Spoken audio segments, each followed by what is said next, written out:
we get started with today's episode, I would like to quickly read you our podcast disclaimer. This podcast is for educational purposes only, and it is not to substitute for professional care by a doctor or other qualified medical professional. You should always speak with your physician or other healthcare professionals before doing any fasting, changing your diet in any way, taking or adjusting any medications or supplements, or adopting any treatment plan for a health problem. The use of any other products or services purchased by you as a result of this podcast does not create a healthcare provider-patient relationship between you and any of the experts affiliated with this podcast. Any information and statements regarding dietary supplements have not been evaluated by the Food and Drug Administration and are not intended to diagnose, treat, cure, or prevent any disease. All right, and now we'll get started with today's episode. Hi everyone, it's Megan Ramos here, and we are back with another episode of the Fasting Method podcast. Before we get started, I want to wish everybody listening today Happy New Year. So excited to be bringing this podcast into 2023 and providing you with information to make this your healthiest year yet. Today, I'm joined by both of my incredible co-hosts, Dr. Nadia and Dr. Terri Lance. We are going to be sharing our top 3 tips each for getting into the swing of things in the new year. How are you ladies doing this year? How are your holidays? Doing great, Megan. Hi, Terri. How are you doing? I'm doing well. Came back from the holidays, looking into 2023 with a lot of excitement. This has got to be a better, healthier for people. There is something very bizarre about 2022, I think. I had an awful year. So looking forward to 2023 and really good health this year.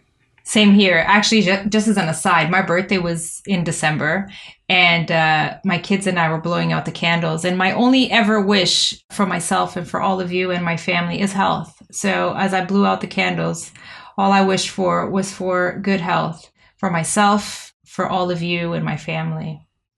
Well, in today's episode, everyone, we're going to share our top 3 strategies each for optimizing things, getting started, really taking control of your health this year. And after last year, I think a few of us are going to be following our own advice very strictly going into the new year. So what we're going to do is we're each going to go around and share one of our tips at a time till we've all shared our top 3 tips. So who wants to go first?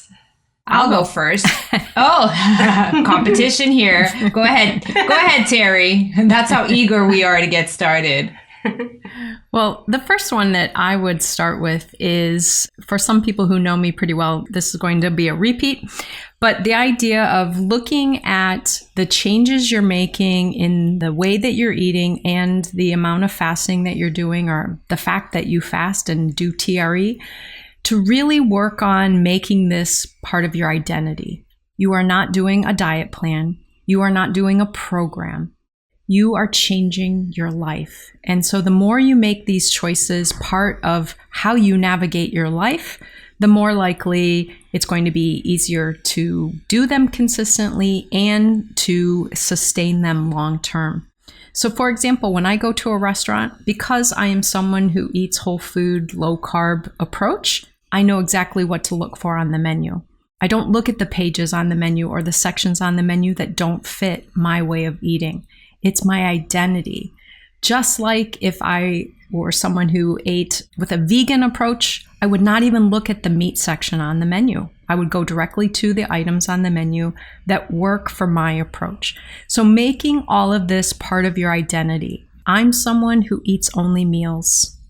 Making that consistently a part of how you see yourself, I think, is a really important piece to work on into this new year. That's really great, Terri. And although that might seem very similar to what my top tip is. It really isn't, because what you're talking about is something that I think we all should be focusing on much more, which is this idea of creating that new identity, whatever that identity is that you want to be, right? You get to define who you are, how you eat, and all these other things. So that's a really big one that I'm totally still working on, this idea of who I am and who I want to be. My top tip is to really just tighten up those TRE windows. So much more on very practical terms, much more than this big, huge topic of behavioral modification, which you teach us all so much about, Terri, but much more about just practically tightening up those TRE windows, those time restricted windows, which we call meals, not necessarily eating windows, because that leaves room for a lot of grazing and snacking within that time period. But for me, it's reminding myself about what I call plating, which is this idea of sitting down to eat a meal, to bring all the foods that you want to eat around you. I know during the holidays, it's very easy to graze and snack because there's just food everywhere. People might not be sitting down to eat. There's a whole bunch of people around. You're just basically eating all day and all the time. I think between certain holidays like Christmas and New Year's, I know a lot of people find themselves totally just, even with the best of intentions, but losing track of TRE and eating meals as opposed to just kind of eating as you go. And that's okay. We really don't want to harp on or make yourself feel guilty about things that have happened during that period of time in our lives. It's in the past. What can we learn from it for next year, for next season? But now that it's the beginning of the year, hopefully things have calmed down. People aren't all over your place, your house. You can now start to tighten that TRE, going back to having full meals, no snacks, no grazing. The idea that, for me, plating means not eating from a package, not eating from a cupboard, not eating while I'm standing up, not eating on my desk, not eating on the couch, not eating while I'm driving or working. It's the idea that I sit and I eat at an eating place. Normally, that's my dining room table. On my plate, I bring everything that I want to eat. I plan and organize my meals. What do I want to eat? And I organize, prepare, plan, put it around my plate. If I do find myself grabbing things as I go back to putting that on my plate. I call that plating. So it's something that, especially if you've been through a holiday season or a trip, it's really easy to sort of lose track of that, or to stop following that habit of plating. So if you're back home now, new year, making better decisions, my top tip is to go back to plating. Go back to, even if it seems silly, but do that for a while, for a few days, maybe even a few weeks, making sure that every single thing that you grab, before you put it in your mouth, put it on your plate or around your plate. And only start eating when you actually sit down at your eating place, which is normally a dining room table or, wherever you eat.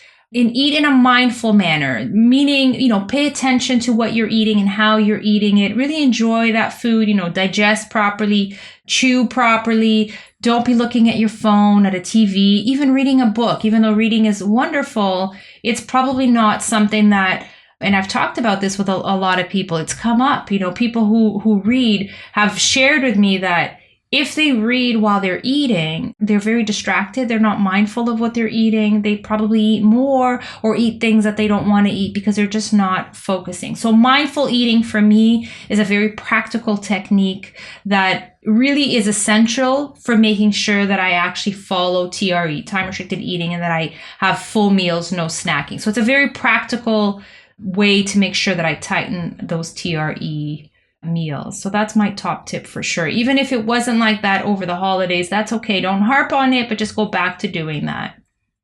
Since we're on the eating bandwagon right now with our tips, I'm going to suggest that, like many of our friends have these dry Januaries. A lot of us in this community don't necessarily participate because we're not really drinkers anyway. So we're really working on our weight loss and our blood sugars. So it's not necessarily applicable to us. But think back to how much eating out you just did between November and December, all of the holiday parties, eating out, not eating at home.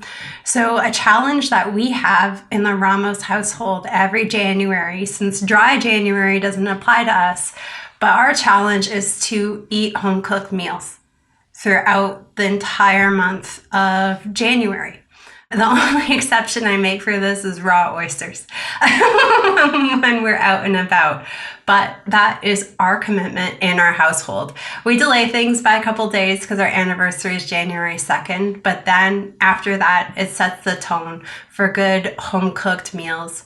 Now, sometimes people aren't able to do this. Life is hectic and busy. So what I do is a modified version of this with some of the people that I work with. Monday through Friday, we eat home meals. We make our lunches if it is an eating day and we're having lunch. We make our dinners at home. Then the weekends can be a little bit more flexible, but at least making the commitment to eat as many meals as feasible, home cooked, at home with the ingredients that you're controlling. It makes a huge impact at reducing your inflammation. So we always talk about how important fasting is for inflammation. You don't want to be going around in circles though. Fasting to reduce inflammation and then eating to drive it back up again. So we've just eaten foods, we've eaten out, we've gotten in these vegetable, nut and seed oils mixed in at these restaurants. Despite how much we try to avoid it, all of this is really inflammatory. So we really want to help conquer that inflammation in January. So you control the fats, you control the cooking oils, you control all the ingredients. So it's the best strategy to help you get back on track in the new year. One of the best strategies I find. That's a really good tip, Megan. I'm going to keep that one in mind because I find that we eat out a ton in Portugal most of the year. And I think that in January, that's going to be a really great resolution this month for my family. Thank you. All right, well, let's do our second tip, and we'll just go in the same order if that works. My second tip is do the hard thing. So a lot of us talk about struggling in this journey because things get difficult. I want to eat. I'm in the middle of my fast and I really want to eat. I'm hungry, or something sounds good, or I'm seeing someone else in my family eating. There are reasons why doing the things that are really going to help us become challenging. So I want us to really focus on doing the hard thing. And I've done some other podcast episodes about this in my Monday Mindset podcast, but short-term discomfort has long-term payoffs. And unfortunately, short-term payoffs or short-term ease has long-term consequences. And one book that I shared from, he described that as taking the easy step right now is you are paying a creditor. You are going to owe interest on it in the future. And many of us are listening to that part of our brain that wants the instant ease, the instant comfort or payoff, and is willing to sacrifice the long term because that part of our brain does not care about the long term. But I know that everyone listening cares about the long-term results. So do the hard thing. I pulled a quote that I really like that sums this up, and it says, "If you don't sacrifice for what you want becomes the sacrifice." So really prioritizing our health, our healthy weight, whatever it is that we're working on, and being willing to make some sacrifices, do the hard thing to achieve that ultimate goal that we're striving toward. I really like that too, Terri. I quote you all the time in our meetings. And I really like this saying that you say we can do hard things. It's sort of like this self-encouragement and reminder that we definitely can do hard things. So I really like that. So my top 2 tip, get back to eating your meals earlier. The critical importance of meal timing. Dr. Fung has written about this.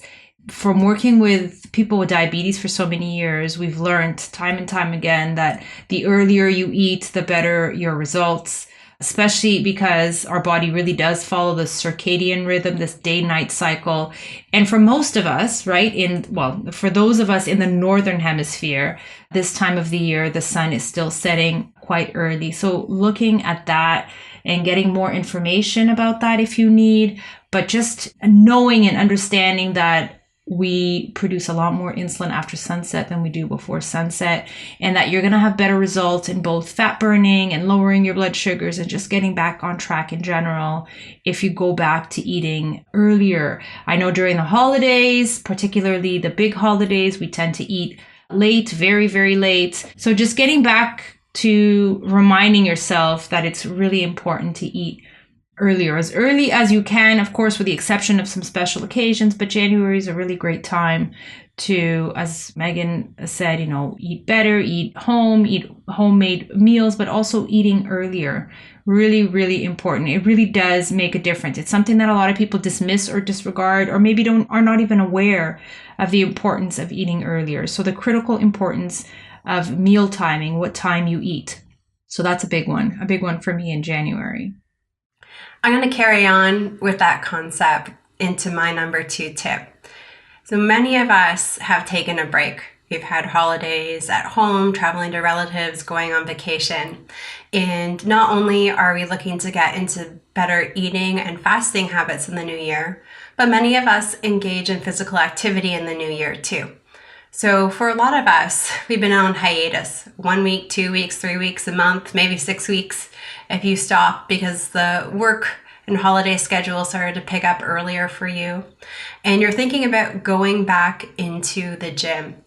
And you have some logic that you're applying here. You know, after taking a break and being more sedentary and eating strange foods that you don't normally eat and not fasting, you're more inflamed and you're kind to yourself when you go back into the gym. You understand you need to stretch and work on mobility work and that you might not be able to go back to doing bicep curls with 50-pound dumbbells. You understand that by doing something like that, you might injure yourself because you're not conditioned. So you come up with a plan to recondition your muscles and work back up to where you were before you took that gym hiatus. We've got to apply the same logic to fasting. Our bodies need to be conditioned to doing it. Now, if you've just taken this hiatus and you've eaten these foods that you don't necessarily eat all year long and are feeling a little bit more inflamed, you've got to recondition your body again. So we've talked about going back to meals, not eating late at night, moving that last meal up earlier in the day, but having a plan to recondition your fasting muscle so you can get back to doing those more therapeutic fasts that you did prior to the holidays is really important. So we've already talked about going back to those meals. Nadia just mentioned trying to eat that last meal earlier in the day. This is step 1 for rehabilitation. This is how we start to recondition our fasting muscle. Then you start to cut a meal, whether you cut breakfast or you cut dinner, depending on how you like to do 16 or 18 hours of fast. That's step 2. Step 3 is going into the 24-hour fast. And then step 4 is engaging in introducing some of the more therapeutic fasting. And it may take you a month. You may do each step in a few days. You may do each step in a week. But taking a gradual approach where you don't strain, damage, and hurt your fasting muscle is going to guarantee that you get back there. So what I see happen so many times is people just feeling so, just so yucky after the holidays that they want to jump in, do a 5-day fast, a 7-day fast, a 10-day fast, and their fasting muscle just isn't conditioned. So they start doing it, but their body is not agreeing with the mind. So just because your mind has a plan doesn't mean your body is going to go along with it. So people end up crashing. There's still lots of holiday junk everywhere. Problem is now it's discounted. It's in bulk. So it's really easy to buy. So people end up chasing their tail for about 2 months before they accept that they have to build the slow and gradual approach back up to fasting. I share the story within our community. I'm certain I've shared it on a podcast before, but I want to emphasize this. I got married on January 2nd, and I got married in Orlando, Florida. I was living in Toronto at the time. I didn't see my wedding venue for the first time until Christmas Eve. My fiance, my now husband, and I went down 3 weeks prior to our wedding to try to sort things out. And during those 3 weeks, stress was unbelievable. I had mostly planned a wedding remotely. We had to do all the stuff for immigration because he was American, I was Canadian. I was meeting most of his family for the first time. He was meeting most of mine. Our families are meeting for the first time. I was at Disney World. Give me a break. Like, everything that could go wrong with the stars aligning for me to eat good nutrition went out the window. And I started with the best intentions. I ordered bone broth to my mother-in-law's house. I was going to be perfect. Well, trip number 2 to Disney World did me in, and that was it. I hadn't eaten that bad since I started my journey. So I get home on January 5th and my appetite was crazy.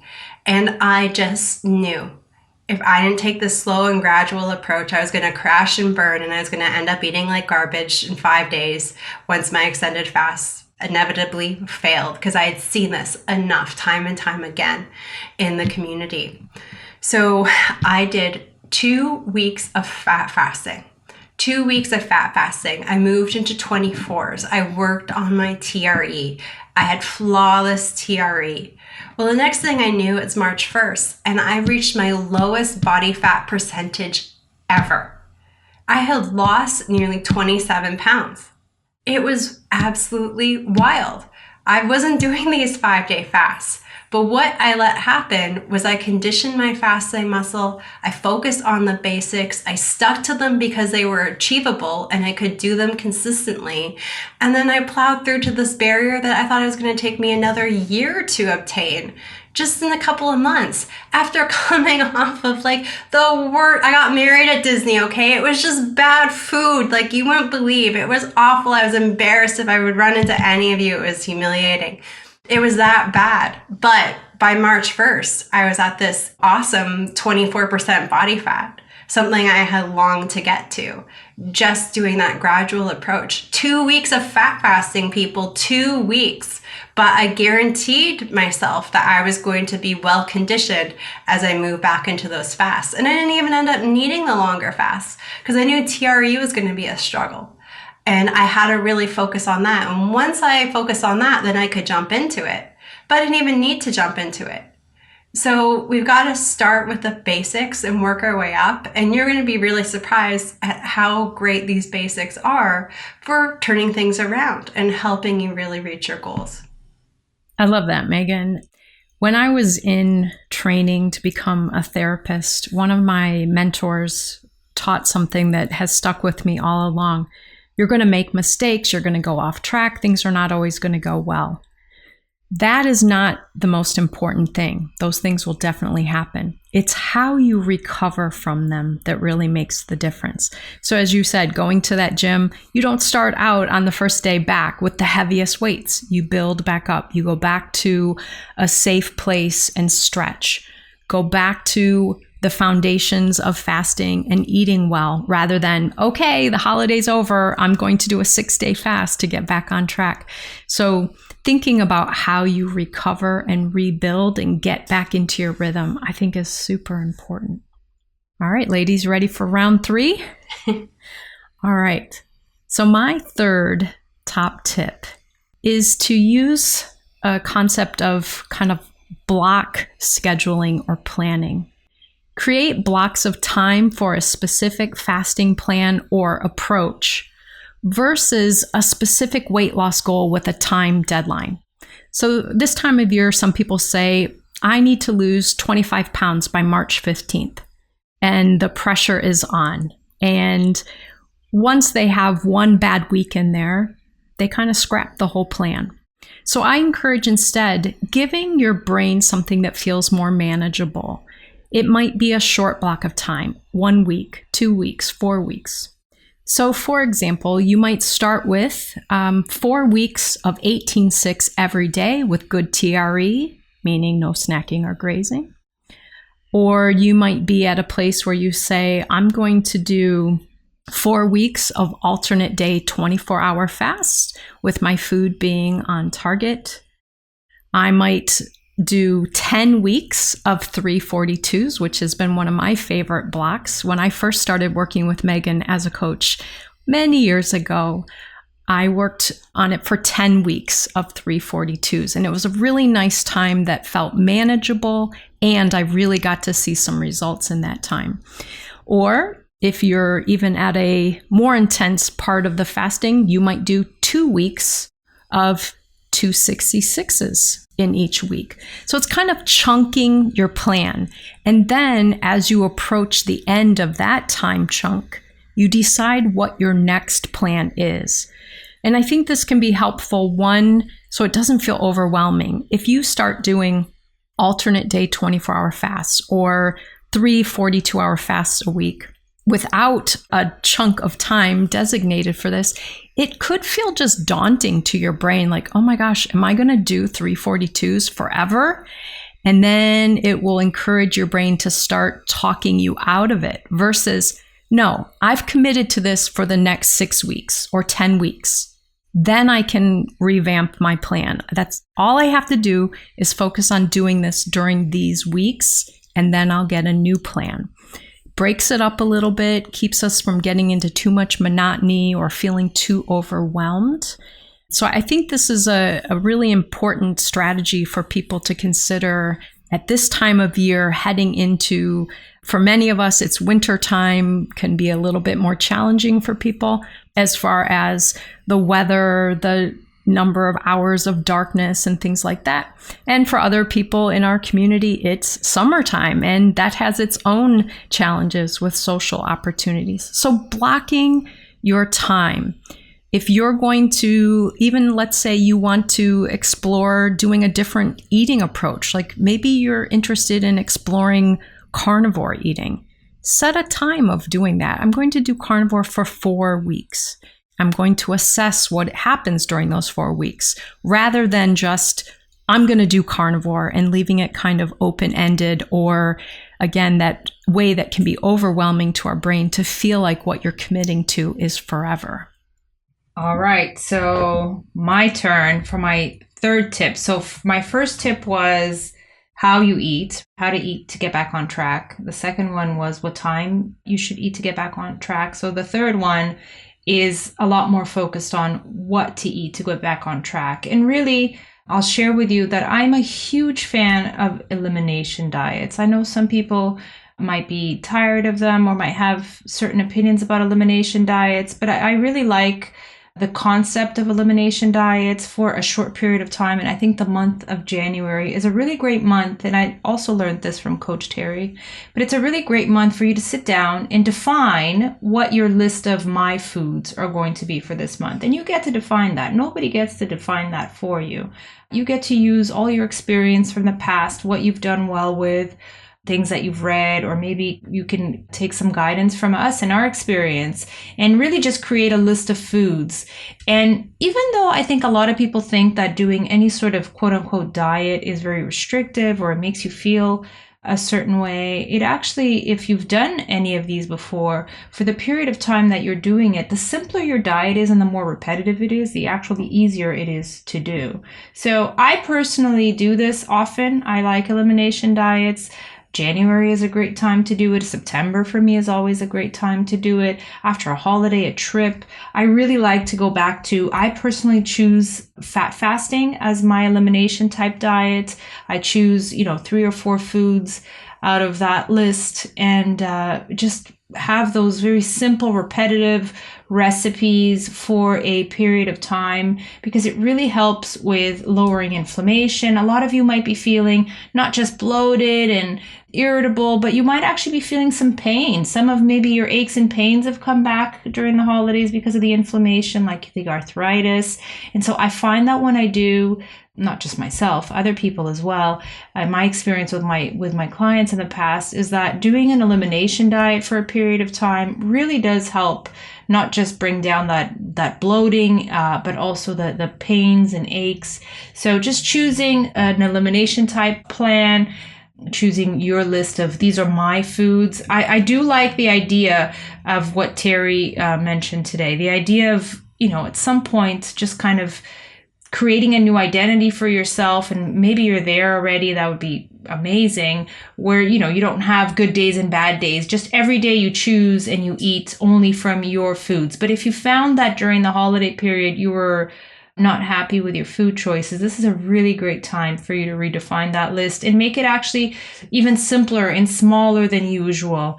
This concept of elimination diets. And a lot of people in January actually do this in group, whether you do it with our community or you do it with your work community or with your family, where you choose a list of foods. The Whole 30 is a very popular, common, pretty whole food, real food type of plan that you can do, and a lot of people do together, but it is a big, huge list of food. So that might feel easier for you to do. I personally find that the shorter the list, the smaller the list, the simpler and more repetitive, the easier it is for me to follow and do. And it really does help me get back on track with choosing better foods, as well as it's easier as a bridge to going back to doing some fasting and some longer fasts. So that's my top 3 tips for this beginning of the new year.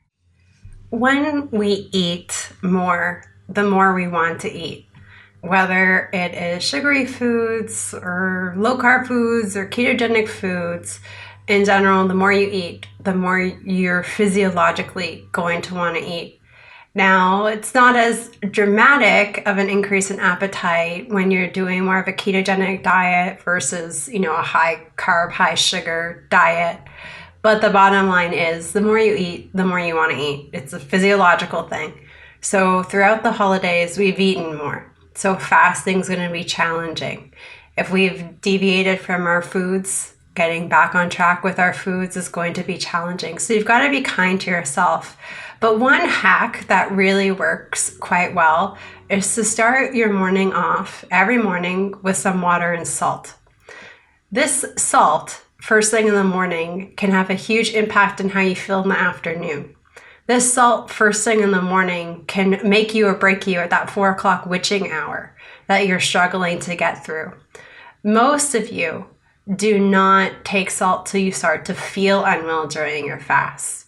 But it's hard to catch up. You might not be able to catch up. And when you do add in that pinch of salt to your water, you have that cup of bone broth or pickle juice, well, it takes about 90 minutes for it to actually rehydrate your system. So if it's 1 o'clock and you're not feeling well and you take some sodium, it's going to be close to 3 o'clock before you even start to feel better.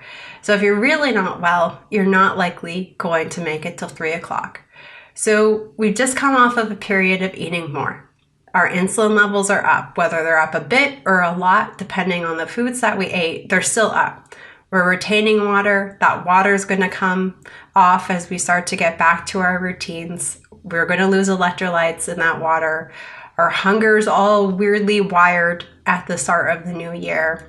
So help yourself out. Your afternoon self will thank your morning self for adding in that pinch of salt to your water first thing in the morning.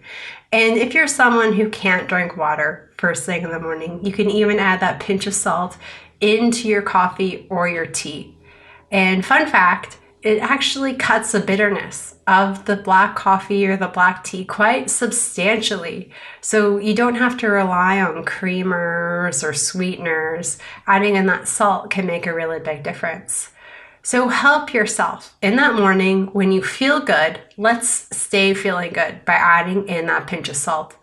Now, of course, before you add in any supplements or change your diet, you've got to check with your doctor to make sure it's appropriate for you. It's not appropriate for everybody to add some salt into their diet, but many of us can benefit from doing this, and it makes a huge difference. Most people think that 4 o'clock in the afternoon has nothing to do with what they do between 6 and 8 a.m.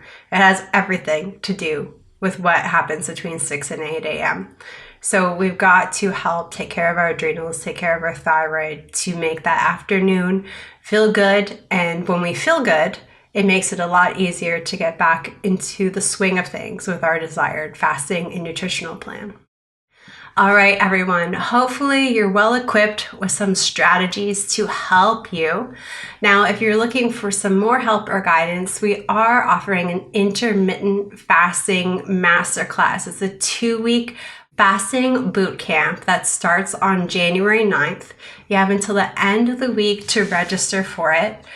There's daily lessons or video lessons, so you can watch them at any time. And there's 2 live group coaching calls a week with me to help you navigate your journey and the questions that you have from the lessons, as well as exclusive forum support. And you get access to our community for an entire month. In our community, we have over 30 live events every single week with our top experts. So there's a lot of great information there to help get you on track this new year. So I look forward to seeing you back here next week for another episode of the Fasting Method podcast and in our masterclass. So make sure the link to learn more is in our show notes. Thanks everyone, and we'll see you back here next week. Bye everyone. Take good care.